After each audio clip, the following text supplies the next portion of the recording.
கலைஞர் நாணயத்தை இதை கவனித்தீர்களா? பல்பு வாங்கிய எடப்பாடி. அதாவது தமிழ்நாட்டின் முன்னாள் முதலமைச்சரும் இந்தியாவின் மூத்த அரசியல் தலைவருமான கலைஞர் அவர்களின் நூற்றாண்டு விழா தமிழ்நாடு முழுவதும் சிறப்பாக கொண்டாடப்பட்டது. இதற்காக தமிழ்நாடு அரசு சார்பில் ஏராளமான நிகழ்ச்சிகள் நடத்தப்பட்டது. தொடர்ந்து கலைஞர் அவர்களின் நூற்றாண்டு விழாவை முன்னிட்டு நினைவு நாணயம் வெளியிட தமிழ்நாடு அரசு திட்டமிட்டு இது தொடர்பாக கோரிக்கை ஒன்றை ஒன்றிய அரசுக்கு அளித்தது. தமிழ்நாடு அரசின் கோரிக்கையை ஏற்ற ஒன்றிய அரசு கலைஞர் நூற்றாண்டு நினைவு நாணயத்திற்கு ஒப்புதல் அளித்தது. கடந்த 18ஆம் தேதி கலைஞர் நூற்றாண்டு நினைவு நாணயம் வெளியீட்டு விழா நடைபெற்றது.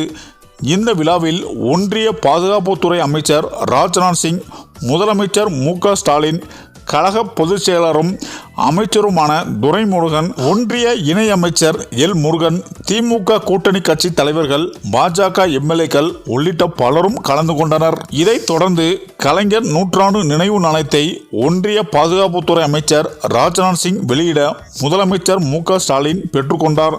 தொடர்ந்து இந்த நாணயத்தின் மாதிரி காட்சி திறந்து வைத்தார் ஒன்றிய அமைச்சர் ராஜ்நாத் சிங். மேலும் கலைஞர் குறித்து ராஜ்நாத் சிங் மிகவும் புகழ்ந்து உரையாற்றினார். இப்படியாக இந்த விழா மிகவும் சிறப்பாக நடைபெற்ற நிலையில் எடப்பாடி பழனிசாமி பல்வேறு போலியான விமர்சனங்களை முன்வைத்தார். அதாவது கலைஞர் 100 ரூபாய் நாணயத்தில் தமிழே இல்லை என்றும், ராகுலை அழைக்காமல் ஒன்றிய அமைச்சருக்கு அழைப்பு விடுத்தது ஏன் என்றும் பல்வேறு விமர்சனங்களை எதிர்க்கட்சி தலைவர் எடப்பாடி பழனிசாமி முன்வைத்தார். இந்த சூழ்நிலையில் ஒன்றிய அரசு நடத்தும் விழாவுக்கு ஒன்றிய அமைச்சர் பங்கேற்கிறார். இந்த அடிப்படையில் அறிவு கூட இல்லாமல் இருப்பதாக பழனிசாமிக்கு முதலமைச்சர் ஸ்டாலின் பதில் கொடுத்தார். மேலும் கலைஞர் 100 ரூபாய் நாணயத்தில் தமிழ் வெல்லும் என்று தமிழில் இடம்பெற்றுள்ளதாக கூறிய முதலமைச்சர் ஸ்டாலின், எம்ஜிஆர் நாணய வெளியீட்டு விழாவுக்கு பழனிசாமி விடுத்த அழைப்பை ஒன்றிய அரசு ஏற்காமல் அவரை மனிதராக கூட மதிக்கவில்லை என்று கடுமையாக விமர்சித்தார். அதோடு ஒன்றிய அரசு வெளியிடும் அனைத்து நாணயங்களிலும் இந்தி மற்றும் ஆங்கிலம் மட்டுமே இடம்பெறும். இதில் தமிழ் சிறப்பு அனுமதி பெற்று வெளியிடலாம் என்றும், நாட்டு நடப்பு அரசியல் தெரிந்து கொள்ள வேண்டும் என்றும் பதிலளி கொடுத்தார் முதல்வர் ஸ்டாலின்.